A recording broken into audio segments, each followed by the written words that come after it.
में है और उतनी छबियंत कहीं भी नहीं जितनी छवि सुंदर श्याम में है। सस में सरोज सुधा में लला में लता में अभिराम में है और उतना सुखवंत कहीं भी नहीं जितना सुख राम के नाम में है। बोल बाके बिहारी लाल की जय। भाई देखो, हम तो कुछ जानते नहीं और सभी संत हमारे महापुरुष एक से ज्ञानी सभी अपनी मधुमय वाणी दिव्य वाणी से आपको संबोधित किए। सभी लोग गौ माता के उसमें बोलते हैं, बोले ना सभी लोग। और हमारा मंडल भी बैठा ये भी गौ माता के उसमें बोले। तो गौ माता पहले कौन रखता था बताओ? हम सब किसान के बच्चे हैं, हम सब रखते थे और सभी कोई रखता था। और उसको कौन खोला खूंटा से बताइए? इतने लोग सभी लोग भला वो किया कौन किया बताओ? इतनी समाज बैठी हम किए। हम चोर हैं, हम डाकू हैं, हम बदमाश हैं, फिर कोई किसी कह नहीं सकता। नहीं, सबके घर में गौ माता रहती थी। बताइए किसी घर में आज स्वार्थ लाई करऊं सब प्रीति असुर नरमुन की है यही रीति। तो भैया एक दूसरे के कंधे पे गोली चला रहे हैं, चाहे मैं हूँ चाहे आप हो चाहे कोई भी हो इस संसार में। नहीं, गौ माता सबके घर में रहती थी। सब कोई गौ माता का दूध पीता था, पहलवान होता पहलवानी कराते थे। जब बच्चा छोटा सा होता तो गौ का दूध पिलाया जाता था। हमारे देश में एक से एक बलधारी, एक से एक वीर रहे, देश को आजाद करा दिए लड़ा करके, एक से एक राजा हुए। देश से और हमारे विदेश से झगड़ा हुआ तो हमारे देश में एक से एक पहलवान थे, एक से एक वीर थे। तो विदेश के बोले कि भारत में कौन है इतना बलवान, क्या खाते हैं क्या पीते हैं, इसका पता लगाइए। तो जब पता लगाया गया तो क्या निकला कि ये देसी गौ का दूध पीते हैं इसलिए बल। देखो देसी गौ का बछड़ा कितनी तेज भागता है बलवान से है? तो हमारे एक से एक इसी में पैदा हुए भैया, इसी में। तो सभी लोग गौ को छोड़ दिए। एक हमारे आश्रम के बगल में एक गौ को गांव के छोड़ दिए। वो गिर गई, बुढ़ी थी और रात भर तड़फड़ाती रही, उसकी आंख फूट गई। तो गांव वाले दो चार आए, बोले कि इसको कोई ले जाए, क्या करे भैया? मैंने कहा आश्रम के बगल में है, इसकी हम भी सेवा करेंगे और कोई भी हो तो इसका हमारे बगल में एक गौशाला बहुत है, बड़ा है, उसका चित्रलेखा का। तो हमने कहा चित्रलेखा वालों को फोन किया गया, वो आए, बोले बाबा इलाज तो कर देंगे पे हम ये गौ को ले नहीं जाएंगे। अरे मैंने कहा भैया तुम ले जाओ, जितना पैसा हो, जितना इसका हो, किराया भाड़ा जो भी मैं दूंगा। पैसा के लोभ में आ गए, तो गौ को गाड़ी में लाद लिए। दो चार मेरे पास थे, मैंने कहा भैया तुम कह देना जब मैं नोट निकालने लगूं, गिनने लगूं इनका किराया, तो ये कह देना भैया अरे क्या बाबा से ले रहे हो रे, तुमको पाप चढ़ जाएगा, ये हो जाएगा। भैया जो इतना किए तो वो डर गए, पैसा भी नहीं दिए। देखो कितना लोभी, उसी गौशाला के वही नौकर, वही सब कुछ, और उसी को ले नहीं जा रहे। तो पूरा संसार चोर है भैया। कोई गौ माता को, कोई बूढ़े नर्मदा का परिक्रमा कर रहा था, तो नर्मदा के किनारे एक वृद्धाश्रम बना था, तो वहाँ बहुत बूढ़े बूढ़े आदमी को उस आश्रम में थे। तो मैं पूछा भैया तुम्हारे बाल बालक हैं, कैसे हैं? बोले बड़ी बड़ी नौकरी में हमको यहाँ छोड़ गए हैं, अब हम क्या करें? मैंने कहा देख लो, ये भी स्वार्थ के बल। जब दूध पिलाए, उनको गूंद मूत किए, तब गोदी में सुलाए, आज इनको अनाथालय में छोड़। तो हमारा सब संसार लोभी है, लोभी है। लोभ के कारण, लोभ पाप का बाप है। तो भैया सब कोई है, कोई किसी को चाहे कहे नहीं, सब कोई गौ रखता था। आज सब कोई छोड़ के हमारे साधु गौ रख रहे हैं। देख लो, बताइए गौ रक्षक के आप हो। सबके घर में, हमारे जहाँ से जन्म हुआ, हमारे खुद गौ थी घर में। और गौ का दूध पीने से, गरम गरम जमीन में रखो, दूध पी ले तो क्या आनंद, क्या मंगल। वो गरम करने का काम नहीं है। तो ऐसा भैया लो भी सारा संसार है। किसको कहा जा, सब कोई गौ को ठुकरा है। जिनके हृदय में रघुनाथ बसे, फिर और को नाम लिए न लिए, जिमने यमुना पान किए, फिर अमृत पान किए न किए, जिनने वृंदावन धाम किए, फिर और धाम किए न किए, जिनने कृष्ण का नाम लिए, फिर और को नाम लिए न लिए। बोलबा के बिहारी लाल की जय। अरे पायो जी मैंने राम रतन धन पायो, पायो जी मैंने राम रतन धन पायो। मीराबाई कह रही कि पायो जी मैंने राम रतन धन पायो। मीराबाई मेड़ता का जन्म था। वस्तु अमूल की दी मेरे सतगुरु, कृपा करी अपनायो, पायो जी मैंने राम रतन धन पायो, पायो जी मैंने राम रतन धन पायो। जन्म जन्म की पूंजी पायो, जन्म जन्म की पूंजी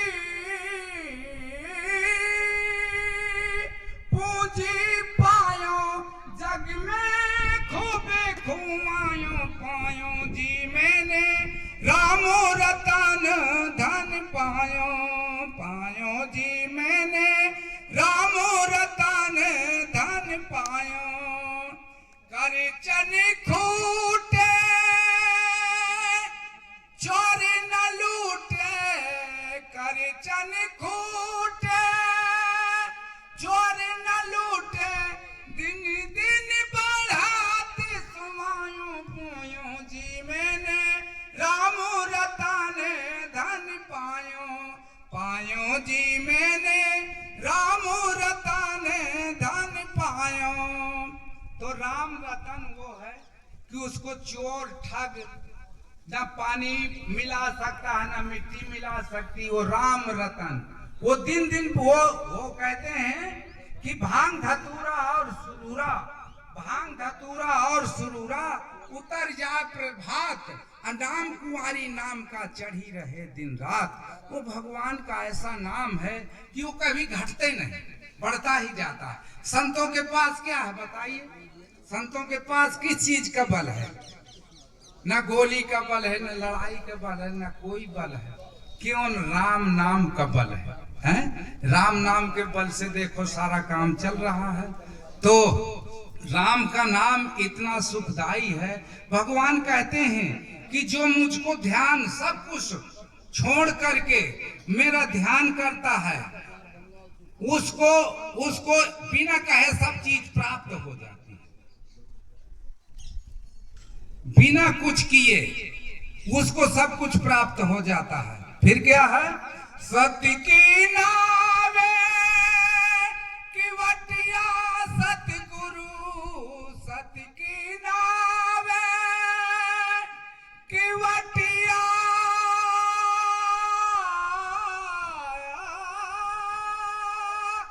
की वटिया सतगुरु, सत्य की नावे की वटिया सतगुरु, भासागरी तरियो पायो जी मैंने राम रतन धन पायो, पायो जी मैंने राम रतन धन पायो, पायो जी मैंने राम रतन धन पायो।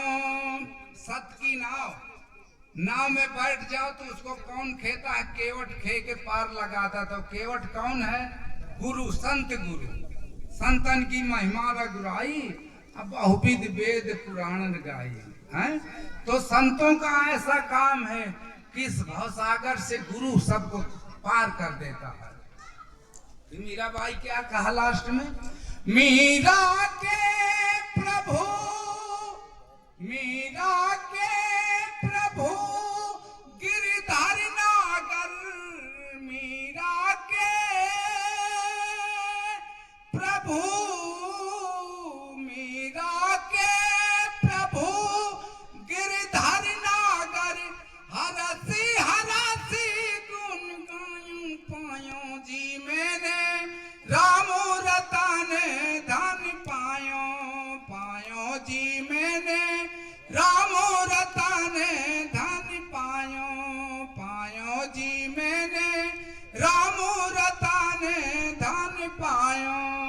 और सच्चे दरबार की, सब संतन हरि भक्तन की जय, और बाके बिहारी लाल की।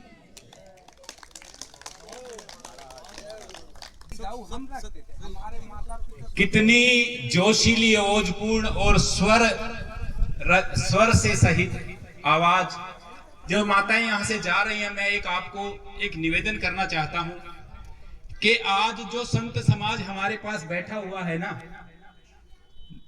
दूर दूर से लोग इनके दर्शन करने के लिए इनके स्थान पे, इनके धाम को जाते हैं। ये हमारे बीच आज हैं, ये हमारा पुण्य है, हमारा सौभाग्य है, और इस समय को ऐसे व्यर्थ नहीं गवाएंगे। बड़ा ही यहां आए हैं तो कुछ लेकर जाएंगे। मैं ज्यादा कुछ ना कहते हुए, मैं तो भाव विभोर हो गया, अभिभूत हो गया इनकी वाणी से।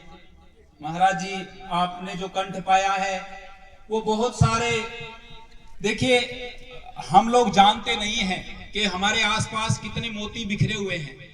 हम किसको, जो आज टीवी में हमें संस्कार टीवी पर, आस्था टीवी पर दिखाई देते हैं ना, हम उन्हीं को संत, सच्चे संत समझने लगते हैं। संत हैं, धर्म के लिए काम करते हैं, इसमें कोई गलत बात नहीं कह रहा हूं। मैं ये नहीं कह रहा हूं कि वो नहीं है संत, वो संत हैं, लेकिन उनसे बहुत बड़े बड़े गुणी संत हमारे आसपास, हमारे बीच रहते हैं, जो ऐसी ऐसी, अभी इन्होंने सबसे पहली बात ही शुरू ऐसे की कि मैं तो कुछ जानता नहीं।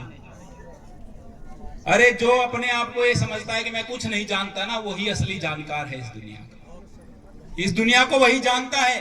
अरस्तु मरते समय 80 साल की, 85 साल की उम्र में अरस्तु कहता है, मरते समय, एक बहुत बड़ा यूनानी दार्शनिक हुआ है, वो कहता है मरते समय कि भाई मुझे अब पता चला है, अब तक तो मैं अपने आप को ज्ञानवान दार्शनिक समझता था, लेकिन मुझे अब पता चला है मरते समय कि मैं तो बहुत सारी चीजें नहीं जानता इस दुनिया की।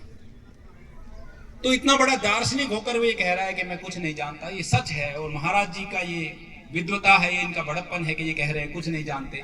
लेकिन ऐसे संत ही हमारे बीच हैं जो कि धर्म की ध्वजा फहरा रहे हैं, जो कि धर्म के स्तंभ हैं।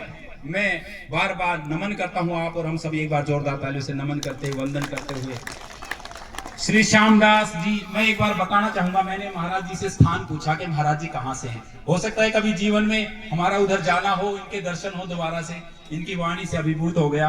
तो महाराज जी का दोबारा से मैं आपको परिचय करा देता हूँ। श्री श्यामदास जी बंचारी, पलवल राधा कृष्ण मंदिर, अलालपुर से महाराज जी यहाँ पर पधारे हैं। बहुत बहुत आभार।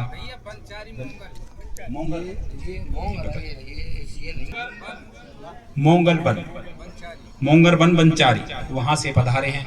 बहुत बहुत आभार महाराज जी का। इसके बाद मैं अनुरोध करता हूँ महंत श्री नेमदास जी, अध्यक्ष प्राइवेट मंडल पलवल से हमारे बीच हैं।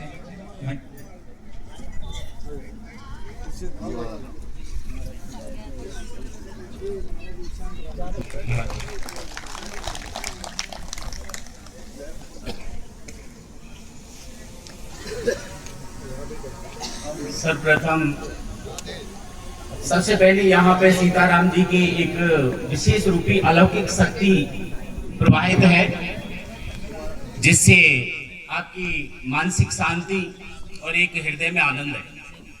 उसके बाद मंचासी ने यहाँ पे मंडलेश्वर, महामंडलेश्वर, महंत, श्री महंत, ये संत समाज, इनके भी विशेष रूपी हम दासत्व स्वीकार करते हैं इनके अंदर भी। और यहाँ पे वृद्ध समाज, ये देश का उज्जवल भविष्य, ये नवयुवक मातृशक्ति जो हमारे जैसों को जन्म देने वाली है। जननी का सबसे बड़ा महत्व यही होता है, सबसे बड़ा महत्व यही होता है कि पता नहीं इनकी कोख से कौन सा वीर जन्म ले ले, जाने कौन सा ध्रुव जैसा भक्त जन्म ले ले, पता नहीं कितना बड़ा राजा हरिश्चंद्र जैसा दानी जन्म ले ले, कोई भरोसा नहीं होता। इनकी कोख की उपमा नहीं की जाती। ये बिल्कुल यथार्थ है। और इस धराधाम पर, इस धरती के लोक में जितने देश हैं, किसी भी देश को मातृशक्ति प्रदान नहीं है। एक हमारे हिंदुस्तान को भारत माता के नाम से संबोधन किया जाता है, वो सिर्फ इसीलिए किया जाता है कि हम सब एक ही इस भारत माता की संतान हैं, एक ही है। इसके अंदर ना हम में कोई बड़ा है और ना कोई छोटा है, हम सब समान हैं। बस हमारे जो कर्म की प्रधानता है, कर्म की जो पराकाष्ठा है, वो बदली हुई है। कोई धर्म की पराकाष्ठा में खेलने वाला है और कोई धर्म की पराकाष्ठा को तोड़ने वाला है, बस इतना ही फर्क है, ज्यादा फर्क नहीं है। बड़ी सुंदर सी बात कही है तुलसीदास जी ने भी कि हर जीव इस धरती पे जो जन्म लेता है, उसके हृदय में, उसका हृदय इतने प्रेम से प्रवाहित रहता है कि यदि उस समस्त प्रेम को परमात्मा के चरणों में लगा दे तो परमात्मा उसके सामने खड़े हैं। लेकिन मनुष्य इस धरती के लोक में आने के बाद अपने इस विशेष रूपी तत्व को सांसारिक नाशवान वस्तुओं में बांट देता है अपने प्रेम को, और वो मनुष्य कंगाल हो जाता है परमात्मा के श्री चरणों में, और परमात्मा की कृपा प्राप्त करने के लिए वो कंगाल हो जाता है। लेकिन ध्यान रखना, आज का जो दिन है, आज जो हिंदू महासभा की जो विशेष रूपी क्रिया प्रतिक्रिया को बढ़ाने वाले जो हमारे महाराज जी हैं, महामंडलेश्वर श्री रामेश्वर दास जी महाराज, देखिए आत्मोद्धार और राष्ट्र उद्धार, आत्मोद्धार तो इनके हाथों में है क्योंकि ये एक साधक है। और संत की परिभाषा होती है संसार में रहते हुए संसार उसके अंदर ना हो, और संसार जिसके अंदर नहीं है, संसार क्या है? माँ बाप भाई बहन रिश्ते नाते, ये जिसके अंदर बैठे हैं वो संसार है। और ये उस दुनिया से परे होके अपने समूल तत्व को परमात्मा के चरणों में अर्पित कर देते हैं, और उसके बाद भी उस तत्व से हटने के बाद तुम्हें राष्ट्र उद्धार के लिए अग्रसर कर रहे हैं, तुम्हें आगे कर रहे हैं।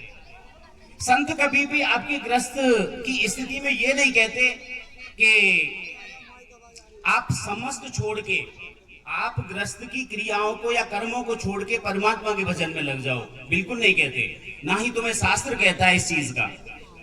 संत कहते हैं और शास्त्र कहता है कि आप अपने ग्रस्त की प्रक्रिया में खूब धन कमाओ, अच्छी तरह से दौड़ो और कर्म करो, लेकिन ध्यान रखना ये सब करते करते कुछ ऐसा भी कर्म करो जब इस लोक से जाओ तो वो जो कमाई है तुम्हारी वो तुम्हारे साथ जाए। जब यहाँ से तुम्हारा आत्म तत्व यहाँ से जब जाएगा तो उस आत्मा के साथ कुछ चीज जाए, ऐसा भी करो। और वो कर्म कौन सा है? वो कर्म है, मनुष्य के जीवन में 4 खंड होते हैं। एक खंड होता है जिस खंड के अंदर सर्वप्रथम विद्या कमाई जाती है, दूसरे खंड में धन कमाया जाता है, और तीसरे खंड में पुण्य कमाए जाते हैं। और जिसने अपने जीवन में पुण्य नहीं कमाया, चाहे वो तुम्हारे पास परमात्मा का जो चिंतन है वो मानसिक शांति प्रदान करता है। पुण्य जो है तुम्हारे इस जीवन की कर्म की प्रधानता को शुद्धि में परिवर्तित करते हैं। और यदि तुमने पुण्य नहीं कमाया तो तुम्हारा जीवन जो चौथा खंड है वृद्धता का, वो तुम घाट में बड़े बड़े गाली दे सकते हो, परमात्मा का चिंतन नहीं कर सकते, बिल्कुल नहीं कर सकते। और यदि तुमने तीसरे खंड में पुण्य कमाए हैं, चाहे वो पुण्य राष्ट्र उद्धार का हो, चाहे वो मेरी गौ सेवा हो, चाहे अपने घर में बैठे हुए 80 साल के और 90 साल की जो वृद्ध है उनकी सेवा हो, चाहे तुम्हारे पुण्य अपने से बड़े का सम्मान हो, ये बिल्कुल यथार्थ है, ये बिल्कुल सत्य है। ध्यान रखना, हमारे जीवन में 2 धर्म होते हैं, एक परम धर्म होता है और एक देह धर्म होता है।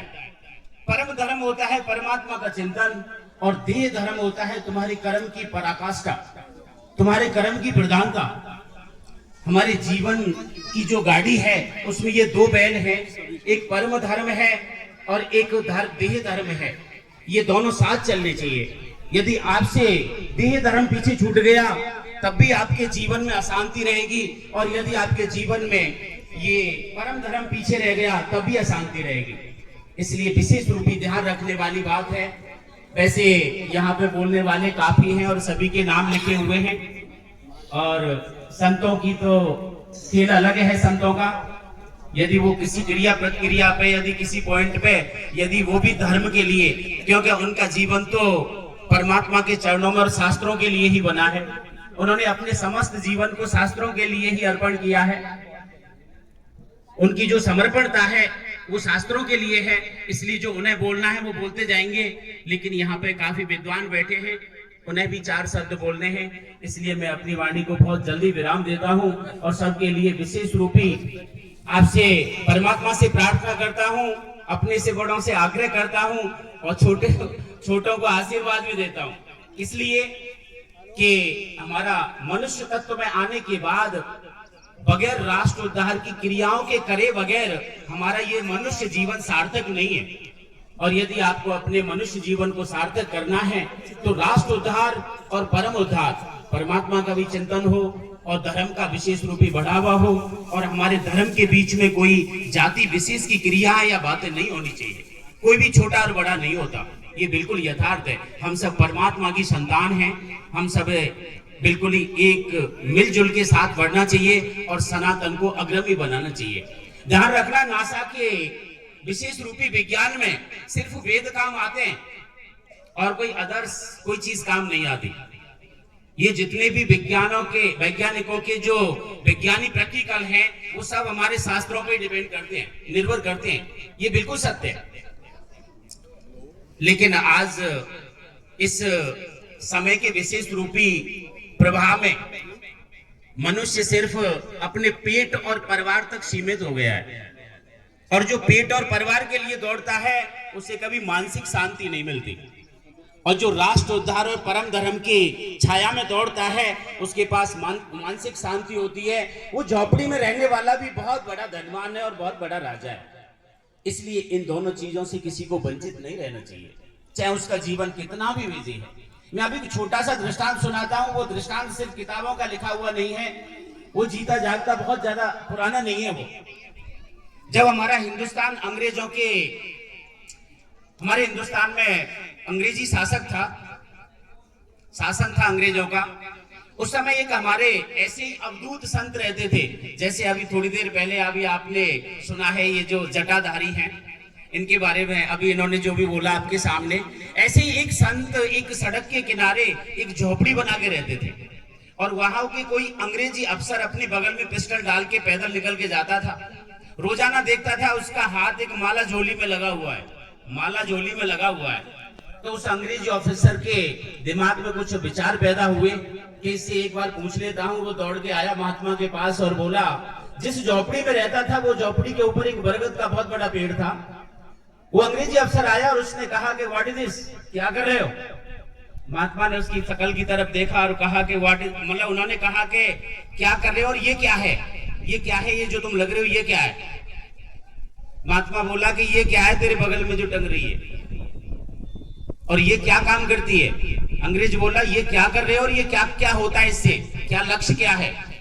उसने कहा कि ये क्या काम करता है और इससे इसका क्या है, क्या चीज क्या है? दोनों की उपमा पूछने लगे एक दूसरे की। अंग्रेजी अफसर ने पिस्टल को निकाला, कॉक किया और ऊपर फायर किया और एक पक्षी को गिरा दिया नीचे। वो फड़फड़ाया और मर गया। अंग्रेजी अफसर कहने लगा कि ये मेरी पिस्टल है और हथियार है मेरा, और ये काम करती है कि अभी मैंने पक्षी मार दिया और ये गिर गया नीचे। उस महात्मा ने, जैसे अभी आपके सामने खड़े हुए थे, वो महात्मा ने जो माला झोली हाथ में लगी हुई थी, उन्होंने उस पक्षी के ऊपर अपनी माला झोली घुमाई और चिंतन करते हुए परमात्मा से प्रार्थना की। परमात्मा कहाँ? जहां भक्त की हाँ, जहां भक्त हाँ कर देता है वहां परमात्मा की उपस्थिति हो जाती है। ये बिल्कुल यथार्थ है। यदि भक्त के अंदर अपना तत्व है तो, और तुरंत ही वो पक्षी फड़फड़ाया और दोबारा से उड़ गया। वो तेरी पिस्तौल मारने का काम करती है और हमारा सनातन जिंदा करने का काम करता है। इसलिए ध्यान रखना, हम ऐसे ऋषि मुनियों की संतान हैं। आज भी हमारी धरती के लोक में ऐसे प्रमाण हैं जहां पे हमारा नासा का विज्ञान हर कदम पे फेल हो जाता है, और हम ऐसी विज्ञान की सुविधाओं के पीछे भागे हुए हैं कि हमने अपने धर्म को बहुत पीछे छोड़ दिया है, बहुत पीछे छोड़ दिया है। इसलिए बड़ों से तो आग्रह ही कर सकते हैं और छोटों को तो हम आदेश भी कर सकते हैं साधक होने के नाते। इसलिए धर्म को साथ रखा जाए। बड़ी साधारण भाषा में बुजुर्ग कहते थे कि घुटी हुई भांग का और मुड़े हुए संत का भरोसा नहीं होता कितना नशा है। ये ध्यान रखना, ये चमक दमक के कपड़े जरूरी नहीं है कि इसके अंदर कोई बहुत बड़ी उपमा हो, और हो सकता है कि जो काला कलूटा शरीर है जिसमें कपड़े भी नहीं है, ये परम त्यागी हैं, इनके अंदर बहुत बड़ी उपमा हो। हमारी दृष्टि दोष होता है हमारे पास। जिसने दृष्टि भेद खत्म कर दिया उसकी सृष्टि समझ में आ जाती है। ये बिल्कुल यथार्थ है। वेदों के एक सूत्र है, आत्मनो मोक्षार्थम जगत हिताय च। मनुष्य तत्व में आने के बाद हमारे पास सिर्फ दो ही लक्ष्य हैं, या तो आत्मोद्धार या राष्ट्रोद्धार। राष्ट्रोद्धार के लिए हमने धार्मिक कोई कर्म नहीं किया तो हमारा मनुष्य तत्व परमात्मा की दृष्टि में बिल्कुल शून्य। और आत्म उद्धार हमने 84 में आने के बाद यदि मनुष्य तत्व में आए और आत्म उद्धार का हमने प्रभु चिंतन नहीं किया, तब भी हम अपने तत्व से वंचित रह गए। तो सभी संतों का, शास्त्र का यही प्रमाण है कि हमें इस मनुष्य शरीर में आने के बाद कोई अपने आप को न छोटा समझे न बड़ा समझे। आत्मोद्धार और राष्ट्रोद्धार से, इस तत्व से वंचित नहीं रहना चाहिए। काफी है, अभी हमारी दिव्य मूर्ति बैठी हैं। मैं अपनी भाषा को, अपनी इस वाणी को यहीं विराम देता हूं, और कोई त्रुटि हो, किसी को महसूस हुआ हो तो वो वहीं क्षमा कर दें, वहीं छोड़ दें। ठीक।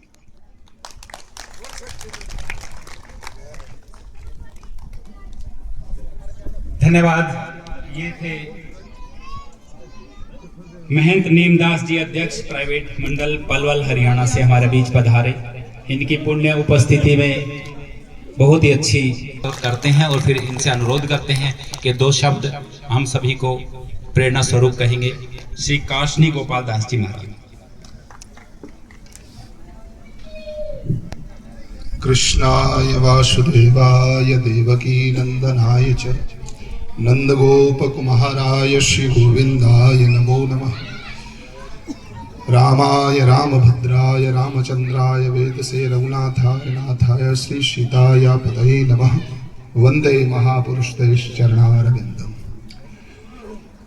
मंचस्थ विराजे हुए भगवान की ही दिव्य आत्मा के रूप समस्त संत भगवान के चरणों में कोटि कोटि प्रणाम।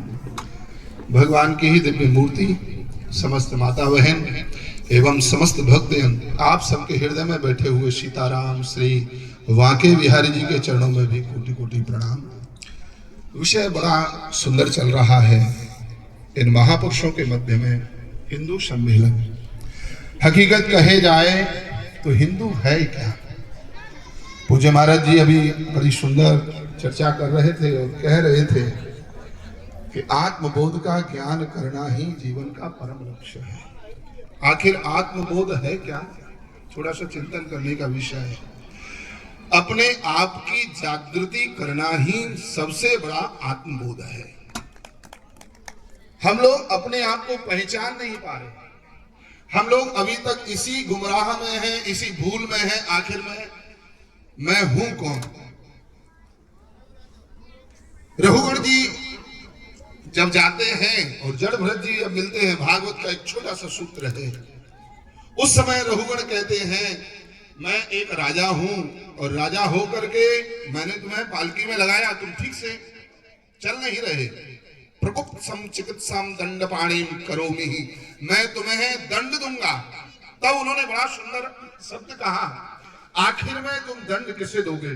ना हम देहो न देह भाज्यान लोके कष्टान कामान अरहते विडम भुजाए। ना ये देह मेरा है ना इस देह से मैं हूं। आखिर में मैं कौन हूं ये तुम पहचान नहीं पा रहे। हम लोग भी यह पहचान नहीं पा रहे आखिर हम हैं क्यों, हम हैं कौन और हमें करना क्या है। ये हिंदू सम्मेलन जगह जगह हो रहे हैं, ये यही जगाने के लिए हो रहे हैं। आखिर में हम हैं कौन, हम कौन हैं, हम किस लिए आए हैं और हमारा धर्म क्या है। सच कहें हम भगवान की ही आत्मा है। भगवान ने स्पष्ट कहा है, मवई वांसो जीवलोके जीवभूत सनातन, ये संसार का जितना भी जीव है ये सब मेरा ही अंश है और ये सनातनी है। हम लोगों की भाषा केवल इतनी है कि हम सनातनी होने चाहिए और ये हिंदू सम्मेलन हमें सनातनी बनाने के लिए है। हम लोग अभी तक संसार के अनेक विषयों में घूमते हुए जा रहे हैं। कभी हम जाते हैं तो वाहे गुरु, ये भी एक सनातन की परंपरा है, क्योंकि गुरु की निर्वाह करना, चलो यहां तक तो ठीक है। लेकिन कई लोग हम ऐसे हैं जो आज भी हम जाकर के सैयदों को पूज रहे हैं। प्यारे, सैयद पूजने के लिए हम नहीं हैं। हमको सैयद की पूजा नहीं करनी, हमें तो सीताराम जी की पूजा करनी है, हमें राधे श्याम जी की पूजा करनी है। ये महापुरुष यही जताने के लिए आ रहे हैं, तुम सनातनी हो, तुम्हारी हिंदुत्व तुम्हारे हिंदर जागृत होना चाहिए। हम लोग अभी तक वह गुलाम वाली जिंदगी जीते हुए चले आ रहे हैं। हम लोगों को गुलाम नहीं होना, हमको बल्कि गुलफाम होना है, हमें परमात्मा की शरण में होना है। ये महापुरुष जगह जगह जाकर के अनेक प्रकार के प्रवचन करते हैं और अनेक प्रकार से अलग जगा करके तुम्हें जगाते हैं। प्यारे, जागो, उठ जाग मुसाफिर भोर वही, अब रेन कहा जो सोवत है, जो सोवत है सो खोवत है, जो जागत है सो पागत है। अरे हमें जागना चाहिए। ये महापुरुष यही तो जागृति करने के लिए आ रहे हैं। हम सनातनी हैं, हमको सनातन परंपरा पे निर्वाह करना चाहिए, हमें धर्म की ओर बढ़ना चाहिए। धर्म क्या है? आखिर में धर्म किस तरह से हम धर्म में आगे बढ़े? तब भगवान कहते हैं, बोले धर्म कोई और नहीं है, धर्म सबसे बड़ा है।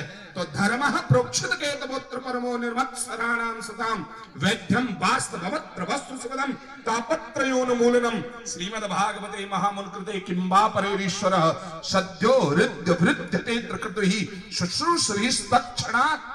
धर्म वो है जो किसी के द्वारा छिन्न नहीं होता है। सनातन धर्म कभी भी, कितने लोगों ने इसे नष्ट करना चाहा, लेकिन सनातन कभी नष्ट हुआ नहीं और ना होगा। निर्मत्सराणाम सताम, ये आजकल नहीं है। सताम शब्द का प्रयोग किया है, मतलब पहले से पूर्व काल से जागृति जब हुई, जब हमारी इस सृष्टि का प्रारंभ हुआ, तब सनातन प्रकट हुआ और अंत समय में भी बचेगा तो केवल सनातन ही शेष बचेगा। ध्यान रखना, जैसे परमात्मा की शरण से हम परमात्मा से निकलते हैं, समुद्र से जल उठता है, बादल बनता है, बादल बनने के बाद में मेघ बन करके बरसता है, नदी में जाता है, नाले में जाता है, नलियों में जाता है, सब नदी में प्रवाहित होते हैं और फिर वो नदी जाकर के समुद्र में मिलकर के अपने आप को आनंदित करती है। ये महापुरुष कोई और नहीं, ये नदी है। तुम लोग क्या हैं? तुम लोग सब नाली हैं भैया। ये नालियां जब इन महापुरुषों के साथ में लग जाएगी तो सनातन रूपी उस परंपरा परमात्मा, उस परब्रह्म परमात्मा रूपी समुद्र में हम समाविष्ट हो जाएंगे। हमें उसमें समाविष्ट होने के लिए किसी महापुरुष की बाह थामनी पड़ेगी। ऐसे संतों की शरण में जाकर के हाथ जोड़ करके प्रार्थना करनी पड़ेगी, भगवान हमारा धर्म क्या है, हमको किस धर्म की ओर बढ़ना है, हमें किस परंपरा में जाना है, हम किस राह से हम आगे बढ़ें जिससे हमारा उद्धार हो। तब संत यही कहेंगे, बंधु कुछ और नहीं, केवल एक ही काम करो, सब तज भजन करहु दिन रात। अभी स्वामी ने बड़ा सुंदर एक छोटा सा दृष्टांत दिया। अंग्रेज ने पिस्तौल मार करके मृत्यु प्रदान कर दी, लेकिन साधु ने भजन के प्रताप से जीवन प्रदान कर दिया। प्यारे, अगर इन साधुओं की शरण में लग जाओगे, हम नित्य मरे हुए हैं। हम लोग हर क्षण हर समय हम नष्ट होते जा रहे हैं। जन्मना जायते मृत्यु, हम जन्म लेते ही मरने की ओर है। संसरती थी संसार, जो सरक रहा है, सरक रहा है, सरक रहा है, ये तो संसार है। इस संसार में सरकने की भांति हम एक दिन सरकते सरकते सरकते कहीं ऐसा ना हो कि किसी खाई में गिर जाए, कहीं ऐसा ना हो कि किसी हम ऐसे कुएं में गिरे जो अंधकार में है। इसलिए करना क्या है, बोले सरको तो सही, लेकिन भैया प्रकाश अपने हाथ में रख लो, अपने हाथ में अपनी आंख पे चश्मा लगा लो, आगे का राह देख लो। आखिर में आगे की राह क्या है? वो चश्मा लगाने वाला कोई तुम्हारे घर का नहीं है। वो चश्मा लगाने वाला जैसे कोई दुकान पर दुकानदार होता है, ऐसे ही किसी आश्रम में कोई साधु होता है जो सत्य का चश्मा लगा देता है। इस किसी साधु की शरण में जाकर के जब राह पूछोगे और वो चश्मा लगाएंगे तो भगवान का चश्मा तुम्हारी आंखों में फिट कर देंगे, सीताराम जी का चश्मा तुम्हारी आंखों में फिट कर देंगे, राधे श्याम जी का चश्मा तुम्हारी आंखों में फिट कर देंगे। और जब तुम्हारी आंख में भगवान नाम रूपी चश्मा फिट हो जाएगा तो फिर तुमको संसार की हर वस्तु में सत असत का विवेचन दिखाई देगा। और फिर एक दिन तुम गर्व से कहोगे हम हिंदू हैं, हम सनातनी हैं, हम सनातन परंपरा का निर्वाह करने वाले हैं। तुम्हारे बच्चों को हम तो प्रार्थना करें हर मंगलवार को, जैसे हिंदू सनातन धर्म का यह हिंदू सम्मेलन हो रहा है, ऐसे ही जगह जगह मंदिरों में हर मंगलवार को हनुमान चालीसा का पाठ हो रहा है। प्यारे, आप नहीं जा सकते, कोई बात नहीं, लेकिन अपने घर के हर एक सदस्य को जाकर के उस हनुमान चालीसा का पाठ करने के लिए भेजिए। हनुमान चालीसा तुम्हारे हृदय में जागृत होगा तो हनुमान जी महाराज स्वयं तुम्हारे हृदय में सनातन को प्रकट कर देंगे, तुम धर्म की ओर ले जाएंगे। और जो धर्म का निर्वाह करता है, धर्मो रक्षति रक्षता, धर्म उसकी रक्षा करता है जो धर्म का आचरण करता है। ध्यान रखना मेरी माताओं, मेरे प्रियजनों, मैं आपसे प्रार्थना करूं, धर्म की ओर बढ़ना है तो किसी साधु की बाह पकड़। बगिया में बहार आती है, अभी सब पेड़ पतझड़ हो रहे हैं, ये देखो इन पेड़ों को, ये सब पतझड़ हो रहे हैं, लेकिन यही पेड़ फलने लग जाएंगे कब? बोले अब बसंत आ गई, अब महाराज इन पर छोटी छोटी नई नई कलियां प्रकट हो जाएंगी। और जब नई नई कलियां प्रकट होकर के आएंगी तो महाराज इनमें बहार आ जाएगी। इनमें बहार आने के बाद जीवन मंगलमय हो जाएगा। इसी तरह से किसी साधु हमारे हृदय में आ जाता है तो बगिया में बहार आती है, वसंत आने के बाद, लेकिन हृदय में आनंद आता है, जीवन में बहार आती है कोई संत आने के बाद, कोई सदगुरु आने के बाद। प्यारे, हमारे जीवन में भगवत कृपा प्राप्त होती है। अभी सनातन पथ की यात्रा में श्री राम कथा का आयोजन धारूहेड़ा की पावन नगरी में 6 दिसंबर से हुआ था। उस समय हमने यही सनातन की परंपरा को हृदय में बिठाते हुए सब लोगों से कहा, अरे भैया आप अपने हृदय में सनातन को विद्यमान करिए और वो सनातन तब बैठेगा जब इन महापुरुषों की शरण में तुम बैठ जाओगे। भगवान ने नवदा भक्ति में इसीलिए में यही कहा, प्रथम भगत संतन कर संगा, दूसरी रति मम कथा प्रसंगा। पहली भक्ति है संतों का संग करना और दूसरी है मेरी कथा सुनना। जब तुम संतों का संग करोगे और जब तुम्हारे जीवन में कथा आ जाएगी तो तुम्हारी जीवन की व्यथा नष्ट हो जाएगी और फिर तुम्हारे हृदय में सनातन प्रकट हो जाएगा। और जब सनातन प्रकट हो जाएगा तो सनातन का परम आराध्य परमात्मा तुमसे मिलने में देरी नहीं लगाएगा। इसलिए भैया गर्व से कहो हम हिंदू हैं, गर्व से कहो हम सनातनी हैं, गर्व से कहो हम हिंदू हैं, गर्व से कहो हम सनातनी हैं। एक बार सब बोलोगे, गर्व से कहो हम, गर्व से कहो हम। यही शब्दों के साथ सभी संतों के शरण में अपनी वाणी को विराम देता हूं। जो भी अपराध इस वाणी से हुआ हो, संत कृपा करके सब क्षमा करें। आप सबके हृदय में ठाकुर जी बैठे। इन्हीं शब्दों के साथ श्री वृंदावन बिहारी लाल की। श्री काशनी गोपाल दास जी महाराज वृंदावन से बड़े ही ओजपूर्ण प्रेरणादायी वचनों के साथ, एक ऊर्जावान शक्ति के साथ हम सभी को प्रेरित किया। प्रथम भक्ति संतन कर संगा, दूसरे रत मम कथा प्रसंगा। महाराज जी ने विवेचना की, जब श्री रामचंद्र जी ऐसे ही वनों में घूमते हुए शबरी जी के आश्रम में पहुंचते हैं तो शबरी जी पूछती है कि भगवान, मैं तो भीलनी हूं, अनपढ़ हूं, गवार हूं, मुझे तो भक्ति करनी नहीं आती है। आप मेरे द्वार पर आ गए हैं, लेकिन मुझे तो भक्ति करनी नहीं आती, मैं किस प्रकार से आपकी भक्ति करूं? तो श्री रामचंद्र जी स्वयं बता रहे हैं कि मेरी भक्ति किस प्रकार करो। देखिए महाराज जी ने जो सुंदर वर्णन किया, मैं उसको थोड़ा सा खोलकर व्याख्या करने का प्रयास करता हूं कि जब वो पूछती है कि मैं तो अनपढ़ हूं, गंवार हूं, मैं तो बिल्कुल अनपढ़ हूं, मुझे कुछ ज्ञान नहीं है, भगवान मुझे आप ये बताइए कि मैं किस प्रकार आपकी भक्ति करूं। तो श्री रामचंद्र जी कहते हैं कि पहली भक्ति, श्री रामचंद्र जी ने ये नहीं कहा कि मेरे सामने पूजा थाल ले आओ और मेरी भक्ति करो, मेरी पूजा करो, ये नहीं कहा। ये महाराज जी ने जो सुंदर व्याख्यान दिया, पहली बहुत ही प्रेरणादायी बात कही कि पहली भक्ति ही श्री रामचंद्र जी बताते हैं कि संतों का संग करो।